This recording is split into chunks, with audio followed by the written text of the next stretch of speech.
오늘 말씀은 영적 전쟁에서 적그리스도의 유혹을 물리치라, 적그리스도의 유혹을 물리치라라는 말씀으로 이런 말씀 전하겠습니다. 우리는 편지를 쓰면 항상 목적이 있죠. 국군 아저씨에게 위문하려고 보낸 편지면 위문 편지, 누구에게 안부를 전하려고 쓰면 안부 편지, 또 이메일로 요즘에는 많이 하는데 업무들이 왔다 갔다 하면 업무 편지. 우리는 모든 편지에 대한 목적이 있습니다. 그렇다면 요한일서를 쓴 요한은 왜 요한일서를 썼을까요? 요한이 보내는 첫 번째 편지죠. 항상 사도들의 서신을 보면 교회가 문제가 있을 때 그 문제를 해결해 주기 위해서 교회에 편지를 보냅니다. 거리가 멀어서 갈 수가 없으니까 거기에 대한 편지를 다 써서 문제 해결을 보내주고, 신실한 사람, 교회 대표자에게 그 편지를 보내죠. 그래서 이렇게 읽어주고 함께 문제를 해결해라 하면서 믿음을 같이 세워주는 것이 이 회람서신, 이때에는 서신의 목적입니다. 오늘 사도 요한의 편지를 받는 교회의 문제는 무엇입니까? 교회 안에서 성도들 안에서 예수님의 성육신을 부인하는 사람들이 생겼어요. 그러니까 교회가 막 흔들흔들거리는 거죠. 하나님의 아들이신 그리스도가, 이 메시아, 하나님의 아들이신 그리스도가 사람으로 오신 예수님, 이 땅에 한 아기로 오시고 공생애를 하시고 그리고 십자가에 달리신 그분과 다르다고 얘기하는 거예요. 이걸 어떻게 합니까? 이것을 주장하는 사람들이 그 당시에 철학자나 부자, 교회에 유력한 사람이 막 이렇게 주장하면 성도들의 믿음이 막 뿌리째 흔들렸습니다. 저 사람이 저렇게 얘기를 했어? 막 이렇게 얘기를 하는 거죠. 정말 우리가 믿는 게 사실 맞아? 이번에 장인어르신 장례식 때, 사랑의 교회 때 제가 함께 청년이었던 친구들이 22년 만에 결혼식 이후에 저 처음 봤습니다. 그래도 엊그제 본 것 같더라고요. 와가지고 이제 장례식 때 이제 보는 거죠. 문상을 와서 보는데, 그 중에 한 명이 자기 형님이 목회했을 때 큰일이 한번 일어났었다라는 얘기를 해주는데 깜짝 놀랐습니다. 그 형님이 이 신도시 판교에서 굉장히 목회를 잘하고 계시는 형님으로 알고 있었거든요. 목사님이셨어요. 그런데 이단에 대해서 강의를 한 이후에 신천지 판별 선물문이 있어서 교인들에게 다 해봤는데, 글쎄 그 안에 수석 장로님이 그 설문에 그대로 걸린 거예요. 개척 때부터 신실한 장로님이고 목사님께 충성하던 분이었고 그렇게 잘했던 분인데, 알아보니 뒤에서 신천지 성경 공부하고 있고 목사님에 대해서 안 좋은 소문을 계속 냈다고 하더라고요. 그래서 교인들 중에 갑자기 그걸로 일어나니까 중직자를 비롯한 성도들 수십 명이 그냥 교회를 쫙 빠져나갔다는 거예요. 그 충격이 이루 교회에 말할 수가 없었습니다. 근데 지금은 좀 많이 안정됐다고 하는데, 그 당시에는 누구만 봐도 다 의심하는 거죠. 교회 중직자나 교회에 있어서에는 신실한 사람들이 한 번 교회가 이렇게 흔들리게 되면 교회가 참 힘듭니다. 그래서 사도 요한은 요동하는 초대교회가 흔들리지 말고 예수 그리스도에 대해서 더 바로 알고 굳건히 예수 그리스도에 대한 신앙을 꼭 붙잡으라고 오늘 이 요한일서를 보낸 거죠.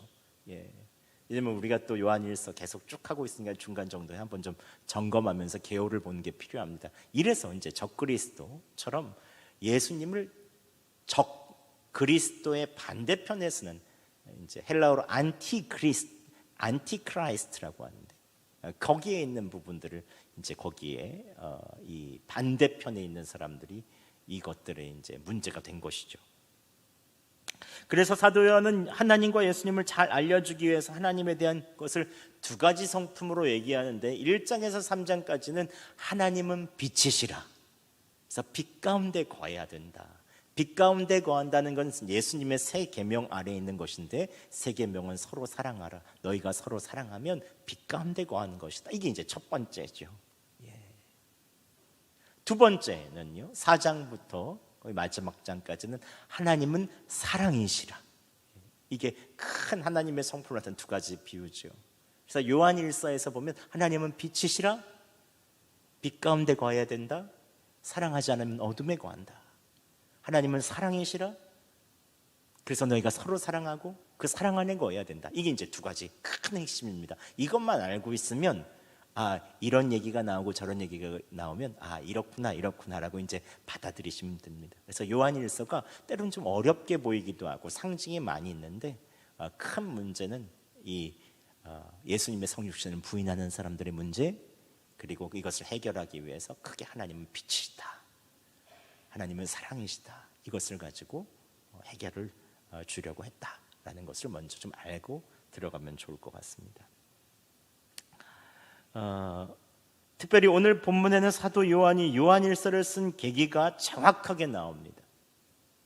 오늘 말씀은, 오늘 저희가 봉독한 말씀은 요한 안에 예수님의 교회 안에 예수님의 성육신을 부인하는 자에 대한 미혹을 경계하고, 이것을 경계하기 위해서 예수 그리스도 안에 거하라 라고 했다는 말씀이 오늘 말씀입니다.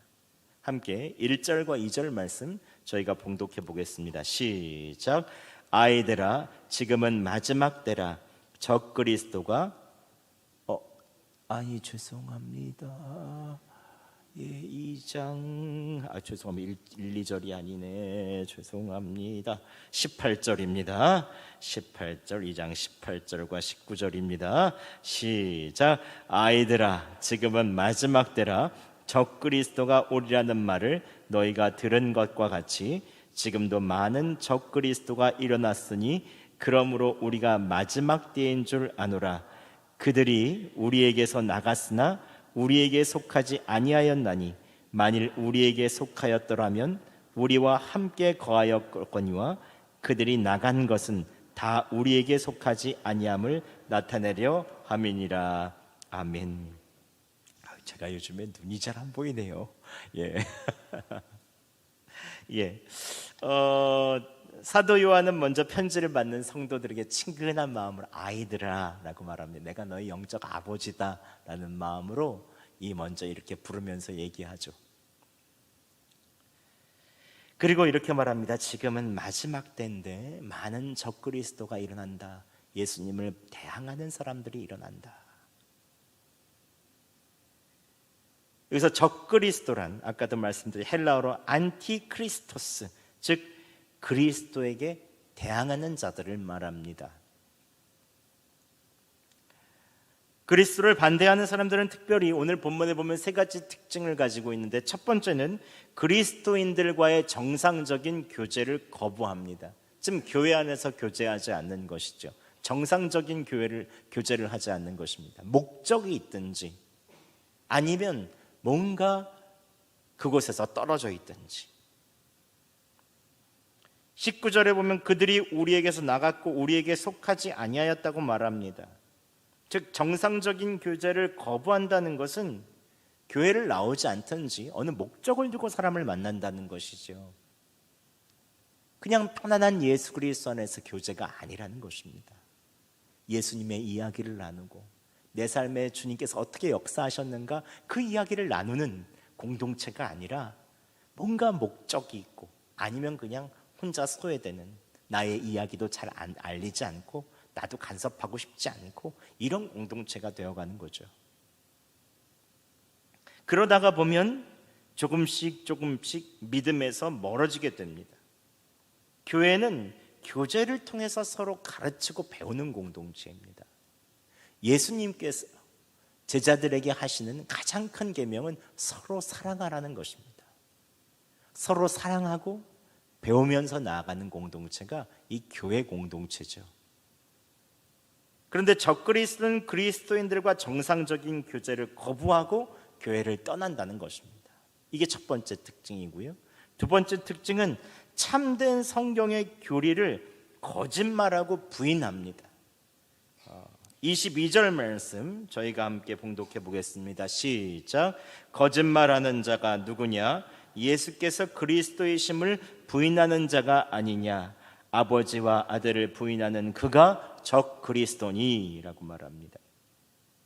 사단이 가장 잘 사용하는 전술이 무엇입니까? 창세기부터 한번 보시죠. 사단이 가장 잘 사용하는 전술은 거짓말입니다. 속임수입니다. 사단은 언제든지 거짓말을 해서 하나님에 대한 영광을 내가 가로채려고 합니다. 인간이 보내야 되는 하나님의 최고의 피조물인 인간이 하나님께 전폭적으로 찬양하고 영광을 돌려야 할 것을 내가 가로채려고 하지요. 이것이 사단의 목적입니다. 언제라도 속임수를 씁니다. 그래서 적그리스도, 안티그리스도인들을 통해서 피조물 중에 가장 으뜸되는 사람이 하나님께 돌리는 영광들을 어떻게 해서 희석되고 속이게 합니다. 그리고 자기가 그 영광을 받으려고 합니다. 그래서 사단이 가장 잘 사용하는 거짓말은 예수님은 구주가 아니라는 거죠. 예수님만 믿으면 안 된다. 진리가 한 군데만 있는 것은 아니다라는 말을 많이 하죠. 기독교는 너무 편협해. 구원이 꼭 하나만 있나? 다른 종교 봐봐, 얼마나 포용력이 있어. 불교 자기 수련으로 도에 이른다. 유교 정말 도덕적이다. 예의가 있다. 힌두교 내가 원하는 신들을 다 믿을 수 있다. 하나님의 아들이 이 땅에 어떻게 육신을 입고 오나? 그거 거짓말이야. 부활 다 있는 거 아니야. 실제적으로 일어난 것이 아니야. 근데 이번에 성지순례 가서 보는 것은 진짜 예수님께서 십자가에 못 박히셨다는 거예요. 그래서 무덤이 비어 있다는 거예요. 그리고 예수님 부활하실 때 바위가 갈라진 바위가 거기 있다는 거예요. 이렇게 해도 안 믿는 사람들이 거기 있더라고요. 아니, 진짜 예수님 거기 계셨다니까요. 성지순례 가면 다른 모든 이제 성인들에 있는 무덤은 다 있어요. 예수님 무덤은 있지만 예수님이 안 계신 거예요.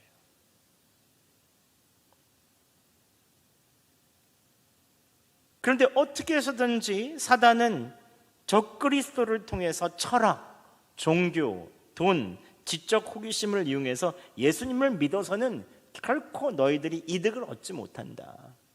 예수님을 믿어서 뭐 할래? 이 땅에 머물게 하고 하나님의 영광을 어떻게 해서는 가리려고 합니다. 예수님이 진리가 아니라고 얘기하는 거죠. 다른 것이 진리라고 말합니다. 그래서 사단은 항상 거짓말하죠. 적그리스도는 거짓말을 사용합니다. 세 번째, 적그리스도의 특징은 성도들을 미혹합니다. 26절 말씀에 보면 이렇게 말합니다. 너희를 미혹하는 자들에 관하여 내가 이것을 너희에게 썼노라 라고 말합니다. 그리스도를 반대하는 사람들이 그럴싸하게 거짓말을 하는 경우에 성도들이 미혹되기가 쉽습니다. 신천지, 구원파, 교회 안에서 꼭 이것들을 사용하죠. 적그리스도는 교회 밖에 있는 것이 아닙니다. 교회 안에서 가만히 성도들을 미혹하고 큰 상처를 남기죠. 적그리스도가 멀리 있지 않습니다.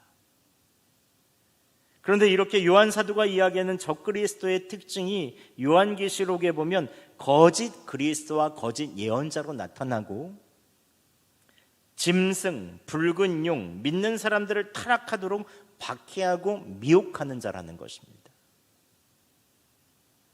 이것은 사람일 수도 있고 어떤 세력의 직합체일 수도 있는 것이죠. 결국 사단은 적그리스도를 통해서 하나님의 자녀를 공격하고 위협합니다. 거짓말하고 두렵게 만들어서 사실이 아닌 것처럼 말합니다. 결국 하나님의 영광을 가로채고 어떻게 해서든지 그리스도인들을 거기서 떼놓으려고 합니다. 그래서 미혹하죠. 아닌 것처럼 얘기합니다. 이게 바로 적그리스도입니다. 그렇다면 여러분, 오늘날은 어떨까요? 오늘날 물론 교회 안에서 이단적인 사상들이 그때보다는 많이 없는 것 같습니다. 요한 때보다는 우리가 정확한 믿음들을 가지고 있을 때가 많습니다. 예수 그리스도를 믿음으로 말미암아 우리의 공로가 아닌 예수 그리스도를 믿음으로 말미암아 구원받는다는 것을 우리가 다 알죠. 요즘 성도들 중에서 예수님의 인성을 부인하는 사람은 거의 없습니다. 예수님을 다 구주로 고백합니다. 유튜브나 방송이나 많은 것 봐서 지적으로 예수님이 어떤 분이신지 다 알죠. 지식적으로 이단적인 것들은 많지 않습니다. 많은 것들이 들어와도 교회에 있는 성도들이 이제 지적인 수준들이 다 높아졌어요. 그렇다면 우리나라의 현재의 적그리스도는 무엇일까요? 저는 제가 보기에 현대의 적그리스도는 이런 게 아닐까 싶을 때가 있습니다. 그것은 바로 보수와 진보 정치입니다. 지금 현재 우리나라 교회의 적그리스도. 1980년대 독재정부 시대만 해도 자신들의 과오를 감추기 위해서 민주운동하는 사람들 다 빨갱이로 내세워서 잡아들였습니다. 물론 간첩들도 있긴 있었겠죠. 근데 다 그렇게 해서 잡아들였다는 거 여러분 다 아시잖아요. 조금만 자유를 이야기해도 빨갱이라고 하면서 폄하하고 잡아들였죠. 그래서 사람들의 마음속에는 자유를 갈망하는 마음이 있었기 때문에 보수나 진보나 다 할 것 없이 모두 다 사람들이 마음을 함께 했습니다. 민주화 운동을 응원했습니다. 그런데 민주화가 어느 정도 이루어지고 나서 급격하게 보수와 진보로 쫙 나뉘어졌습니다. 여러분, 저희 교회는 잘 모르시죠? 여수 지역이라서 잘 모르세요. 여러분들, 수도권이나 경상도에만 가도 깜짝 놀랄 때가 있습니다. 60대 이후의 분들과 60대 이전 분들이 완전히 양극화로 나뉘어져요. 극우파들이 있어서 태극기 부대가 이제 막 갑니다. 전라도에서도 가신 분들 계시다고 하시더라고요. 태극기 부대로 가셨대요. 여의도로. 교회 안에서 조금만 무슨 이야기를 해도 정치적으로 딱 부딪히는 거예요. 제가 아는 후배 교역자들이 요즘에 설교를 잘 못하겠대요. 조금만 얘기하면 빨갱이 아닌 빨갱이. 그렇게 얘기를 하신대요. 성경의 이야기를 하고 약한 자를 도와줘야 하고 신원의 때가 와서 우리가 정말로 예수 그리스도와 함께 자유케 해줘야 되고 함께 정말 그리스도에 있는 사랑을 이야기해도 의심받는 때가 오는 거예요. 이런 완전히 꽉 막힌 진보, 꽉 막힌 보수들에게는요 어떤 얘기를 해도 안 먹힙니다. 모든 게 다 비판거리입니다. 다 의심합니다. 서로. 여러분 한번 생각해보세요. 이런 정치 세력들이 만약에 기적을 일으키고 권능을 일으키고 사람들을 선동한다고 한번 생각해 보시죠. 모두 다 매혹되고 거기에 다 빠져버릴 것입니다.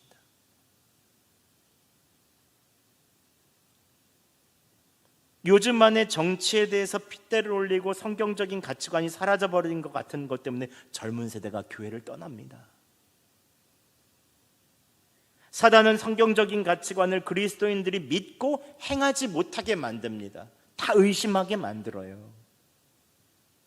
사랑, 용서, 믿음, 하나됨, 오래 참음, 자비, 선한 양심, 이것이 교회 안에 없다고 서로 속입니다. 여러분, 현 시대에 무엇이 진짜 적그리스도인지 여러분 잘 보셔야 합니다. 그렇다면 어떻게 하면 우리는 적그리스도에게 맞설 수 있을까요? 자꾸 교회를 떠나게 하고 미혹하고 실족하게 하고 흔들고 거짓말하는 하나님의 영광을 자꾸 땅에 떨어뜨리는 이 교회를 위협하는 적그리스도에 대해서 우리는 어떻게 대항해야 되겠습니까? 어떻게 영적 싸움을 해야 되겠습니까? 여러분, 첫 번째는 철저하게 성령님의 인도함을 받아야 합니다. 오늘 본문에서는 20절 함께 저희가 봉독해 보겠습니다. 시작. 너희는 거룩하신 자에게서 기름 부으심을 받고 모든 것을 아느니라. 아멘. 거룩하신 자 예수 그리스도께서 기름 부음을 받았다. 즉 성령을 보내주셔서 우리가 모든 것을 깨닫게 되었다라고 말하는 것입니다. 성령 하나님께서 어떤 분이십니까? 지혜의 영이시죠. 예수님께서 승천하신 이후에 우리에게 오셔서 우리가 예수님 믿게 해주시고 믿음 주셨고 성육신이 무엇인지, 부활이 무엇인지, 삼위일체 하나님이 어떤 분이신지 조금씩 신앙생활하며 이해할 수 있게 해주시죠. 구원에 대해서 알게 해주십니다. 마음으로 받아들이게 해주시죠. 사도 요한은 거룩하신 자 예수 그리스도께서 보내신 성령님으로 기름 부음 받은 사람은 모든 것을 안다는 것입니다. 지혜의 영이시죠. 또한 27절에도 우리 안에 거하시는 성령님에 대해서 말합니다. 함께 27절 말씀 저희가 봉독해 보겠습니다. 시작. 너희는 주께 받은 바 기름 부음이 너희 안에 거하나니 아무도 너희를 가르칠 필요가 없고 오직 그의 기름 부음이 모든 것을 너희에게 가르치며 또 참되고 거짓이 없으니 너희를 가르치신 그대로 주 안에 거하라. 아멘. 성령님이 우리 안에 거하시면 우리를 가르칠 필요가 없고 성령님께서 우리를 가르치시고 우리가 참되고 거짓이 없다는 것입니다. 성령님이 우리 안에 충만히 계시면. 여러분, 성령님의 가르침에 대해서 우리는 항상 말씀을 들으면서 깨닫기도 하고 묵상할 때 알기도 하지만 여러분, 진짜 예수님 안 믿고 성령님 안 계신 분들은 아무리 박사학위를 따도 예수님 못 믿더라고요. 성경 말씀 잘 이해를 못해요. 미션 스쿨 다녀서 성경 지식을 아는데 성령님이 계시지 않으면 영적인 거에 대해서 깨달을 수가 없는 거예요. 그런데 막 한글만 알고 성경 읽을 정도의 나이 많으신 권사님들이 이전 교회에서도 90세 가까운 분이 계신데 예수 그리스도를 너무 깊이 알고 계시는 거예요. 말씀하실 때마다 성경에 대해서 얘기하시고 그 인격 가운데 예수 그리스도의 인격이 품어져 나오는데 얼마나 멋있는지 모릅니다.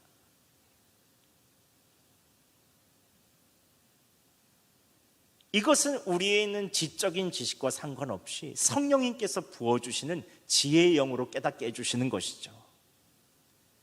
그래서 여러분, 성령님의 인도를 받기 위해서 꼭 하셔야 되는 것이 있습니다. 그래서 오늘도 제가 말씀드리잖아요. 철저하게 성령님의 인도를 받아야 한다. 철저하게. 그러기 위해서는 꼭 하셔야 되는 것은 뭔가요? 많이 물으셔야 됩니다. 성령님께. 성령님이 인격이시잖아요. 우리가 아버지께 또 부모님께 많이 묻는 것처럼 우리에게도 계속 물어봐야 합니다. 성령님, 이거 어떻게 해야 될까요? 이 선택은 어떻게 해야 될까요? 이분은 집을 사려고 하는데 이것까지도 어떻게 집을 사면 좋을까요? 하나님의 뜻은 무엇일까요? 자녀들에게 무슨 말을 하면 좋을까요? 여러분, 무엇인가 선택하고 깨달아야 할 때 철저하게 성령님께 여쭤보시기 바랍니다. 성령님의 인도하심을 받으셔야 해요. 그러시기 위해서 제가 여러분 말씀드리겠습니다. 이건 전통적으로 내려오는 방법들이에요. 먼저 첫 번째는 성령님을 의지해서 어떤 것을 선택해야 될 때 장점과 단점을 쭉 써보세요. 먼저 지적으로 하나님께서 나에게 주신 지적인 능력이 있잖아요. 지적으로 쭉 성령님을 의지하며 쓰세요. 이거의 장점은 이것이고 단점은 이것이고. 그래서 그 일에 대해서 집중적으로 주님께 물어보는 거예요. 기도도 하시고 말씀도 펴보시고 주님, 이거 어떻게 해야 될까요? 어떻게 하면 좋을까요? 하나님의 뜻의 교과서인 말씀을 읽죠. 그러면 오래지 않아서 여러분 새벽 기도나 때때로는 순간순간 하나님께서 아하 그렇구나라고 하는 딱 깨달음을 주실 때가 있습니다. 성령 하나님께서는 영이시기 때문에 우리의 깨달음으로 말씀하시죠. 우리 귀로 말씀하시지 않습니다. 어떤 분들은 꿈으로 말씀하신다고 했는데 꿈은 명확하지는 않아요. 많은 상징과 은유가 있기 때문에 그것을 또 넘어서서 영적인 것들이 있어야 되고, 때로는 우리의 심리적인 육체가 연약함도 있기 때문에 꿈으로서는 때때로 명확하지가 않습니다. 하지만 성령님은 명확하게 인도하여 주십니다. 그래서 여러분은 항상 자주 물어보셔야 돼요. 근데 내가 장점과 단점 지적으로만 막 하다가 딱 하다가 꼭 낭패를 봅니다. 내가 끌린다고 해서 감성으로 말미암아 이거 좋겠다고 딱 선택하다가 그 다음에 낭패를 보는 경우가 많습니다.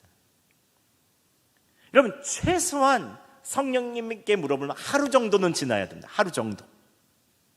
바로바로 물어서는 잘 모릅니다. 깊이 주님께 묻고 주님께 어떻게 해야 될지 물은 다음에 그 순간 새벽에 주님께서 가르쳐 주시는 세미한 음성이 있어요. 아, 그렇구나. 저도 말씀을 연구할 때 말씀에 대해서 쭉 분석해 보면 잘 들리지 않을 때가 있어요. 주님 어떻게 해야 될까요? 그런데 어느 순간 딱 깨닫게 해주시는 순간이 있습니다.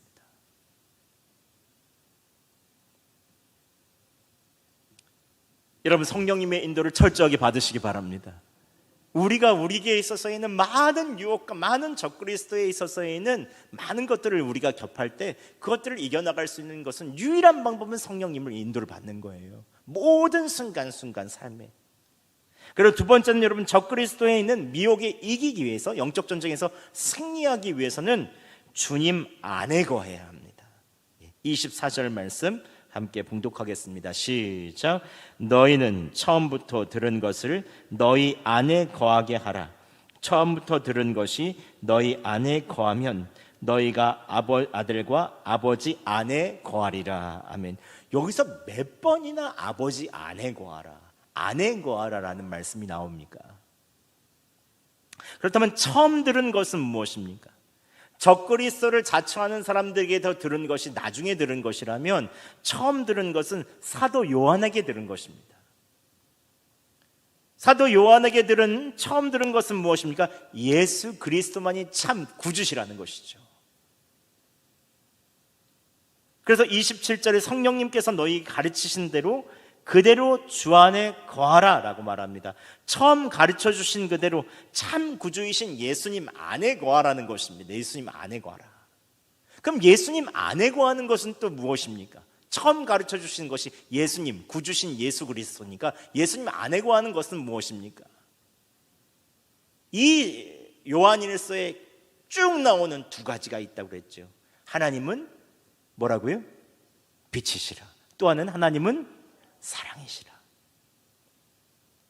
예수님 안에 거하는 것을 빛 안에 거한다라고 말합니다. 빛 안에 거한다는 것을 한 가지 얘기했는데 예수님의 계명을 지켜라라고 말합니다. 세 계명을. 그것은 서로 사랑하라는 것입니다.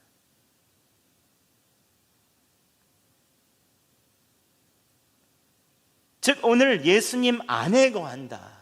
이것은 사랑하라는 거죠. 서로 사랑하라. 왜 이렇게 형제들끼리 사랑하라는 것을 계속 강조하는 것입니까? 예수님 안에 거하는 것이 왜 서로 사랑하는 것입니까? 제가 곰곰이 생각해 봤습니다. 제가 전화를 하거나 누군가 얘기할 때 누군가를 칭찬하고 감사하고 사랑하는 말을 할 때는 예수님 안에 있더라고요. 마음이 평안하고 예수님이 그 자리에 계시는 은혜가 있더라고요. 그런데 전화를 하거나 얘기를 하거나 무슨 일을 할 때 누군가를 폄하하고 비판하고 열을 내고 있을 때, 막 열을 내고 있을 때는 예수님 밖에 있더라고요. 여러분 그런 느낌 못 받으셨어요? 예. 누군가에 대해서 안 좋은 마음 품고 있을 때 예수님 바라보면 마음이 진정됩니다. 아, 그러면 안 되는구나. 주님도 바라봐야 되겠구나. 다시 그 사람에 대해서 기도하고 입장에 대해서 생각하고 화를 거두고 사랑하기로 작정합니다. 예수님 바라보면, 예수님 안에 있으면. 이번에 아버님 장례식이 있었습니다. 장인어른의 장례식. 근데 돌아가신 첫날 여러 가지 정하면서 장례식장에 꽃을 정했어요. 꽃. 이 꽃이 중요하더라고요. 아버 강단이 꽃을 이렇게 샀는데, 근데 그래도 이제 첫째들이 아버님 사랑하는 마음이 있잖아요. 그러니까 이거 하려다가 그래 20만 원 더 비싼 거 이거 하자 해가지고 물결이 이렇게 되는 이런 꽃을 선택을 했어요. 그러니까 얼마나 이게 그 마음이 느껴져요. 저도 뭐 직선으로 해도 되고 이렇게 해도 되고 전 상관은 없는데 이렇게 돼야지 된다고 얘기하더라고요. 그래서 맞다. 그래 그러면 그렇게 하도록 하자. 그래서 그렇게 했어요. 20만 원 정도가 비쌌죠. 근데 다음 날에 아침에 꽃장식이 오잖아요. 근데 원래 본 거랑 다르게 이렇게 돼야 되는데 이렇게 된 거예요. 꽃이 원래 있는 거랑 다르더라고요. 20만 원짜리 적은 거랑 똑같은 모양이더라고요. 그래가지고 이 처제들이 화가 났어요. 이 아침에 꽃이 와서 많은 조문객들이 올 텐데 아버님에 대해서 많은 마음을 모으고 이제 시작해야 되는데 이게 꽃이 처음부터 초장부터 이렇게 했다는 거죠.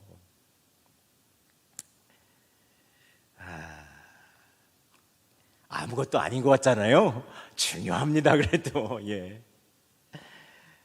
꽃집에서 와서 그래서 뭐 미안하다 죄송하다 얘기하다가 일부러 뭐 그렇게 했다는 거예요. 뭐 이거 뭐 떠서 그렇다 뭐 또 그렇다.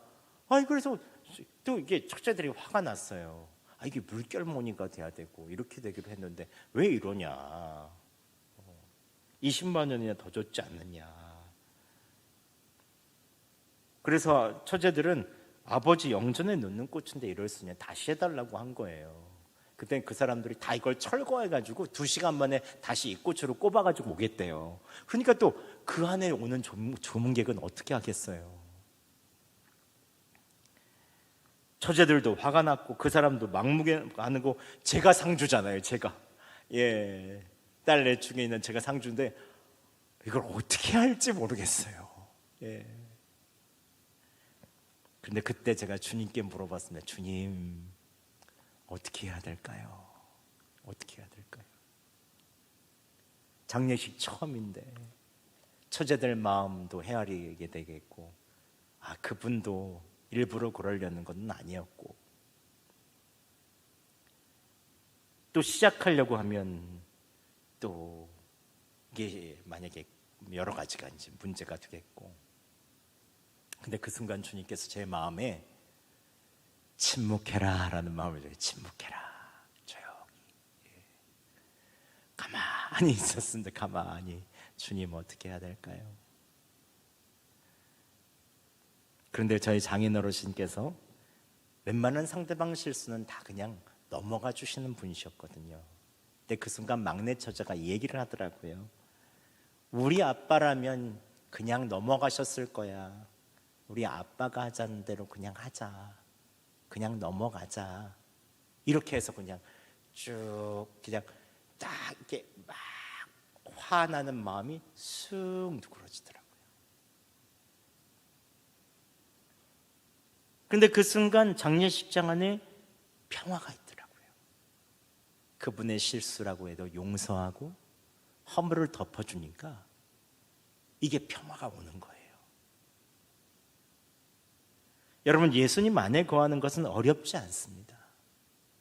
그리스도 안에 거하시면 됩니다. 그리스도 안에 거하셔서 사랑하시고 허물이 있으면 좀 덮어주시고 그때 하나님께서 주시는 평화가 있습니다. 무조건 다 내가 참고 막 이렇게 가슴앓이 하라는 얘기가 아닙니다. 순간순간 주님을 바라보며 주님 안에 계시라는 것입니다. 그러면 주님께서 나에게 하시는 말씀이 있고 주님께서 참으라고 하면 참으면 되고 인내할 힘을 주시고 사랑하라고 하면 사랑할 힘을 주시고 용서하라고 하면 용서할 힘을 주십니다.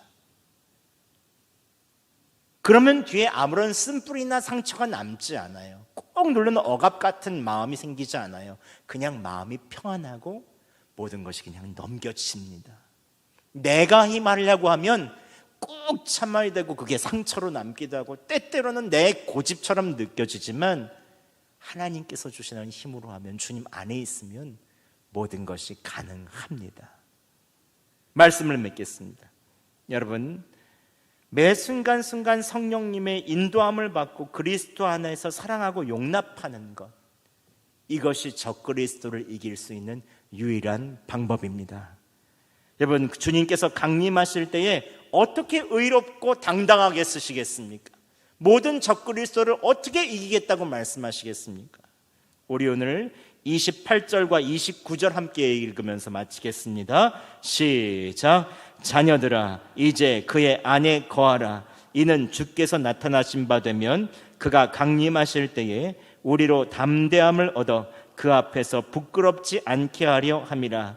너희가 그가 의로우신 줄 알면 의를 행하는 자마다 그에게서 난 줄을 알리라. 아멘.